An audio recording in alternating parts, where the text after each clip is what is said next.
So hello guys, আমরা বেরিয়ে পড়ছিলাম বারাণসী ঘোরার জন্য। আর এটা হচ্ছে আমার দাদা, আর এইটাকে এই সালা আমি এখানকার টিটি।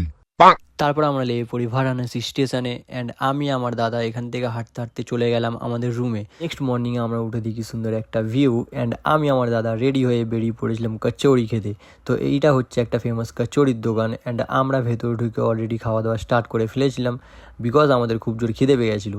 অ্যান্ড এখান থেকে আমরা খেয়ে দিয়ে বেরোই। অ্যান্ড হঠাৎই আমি দেখতে পাই আমার দাদার এক্সকে। তারপর আমরা চলে গেলাম ফেমাস বানারসি পান খেতে। অ্যান্ড দাদা পান খেয়ে বললো খুব ভালো খেতে। তো গাইজ, তোমরা যদি এখানে আসো নিশ্চয়ই পানটা ট্রাই করবে, ফেমাস বানারসি পান। তো গাইজ, নীলমাদার গার্লফ্রেন্ডগুলো সব উপরে দাঁড়িয়ে আছে, দেখতে পাচ্ছি ওখানে। ওখানে গার্লফ্রেন্ডগুলো দাঁড়িয়ে আছে, যাকে পছন্দ গিয়ে নিয়ে নেবে, ঠিক আছে? সবকটাই পছন্দ, সবকটাই পছন্দ। তারপর আমরা হাঁটতে হাঁটতে চলে গেলাম গঙ্গা আরতি দেখতে। তো গাইজ, তোমাদের একটা কথা বলে রাখি, যদি তোমরা গঙ্গা আরতি দেখতে আসো তাহলে তাড়াতাড়ি চলে যাবে, 4টে থেকে 4:30-এর মধ্যে চলে যাবে, নাহলে কিন্তু সামনে সিট পাবে না, বিশাল ভিড় হয় এখানে।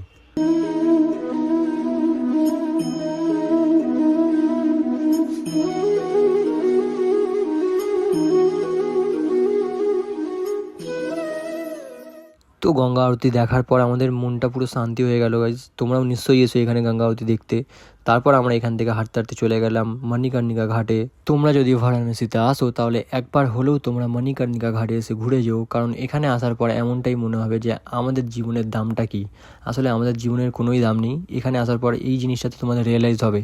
আর এই যে মন্দিরটা দেখতে পাচ্ছ, এটা যতটা উপরে আছে ততটাই নিচে আছে।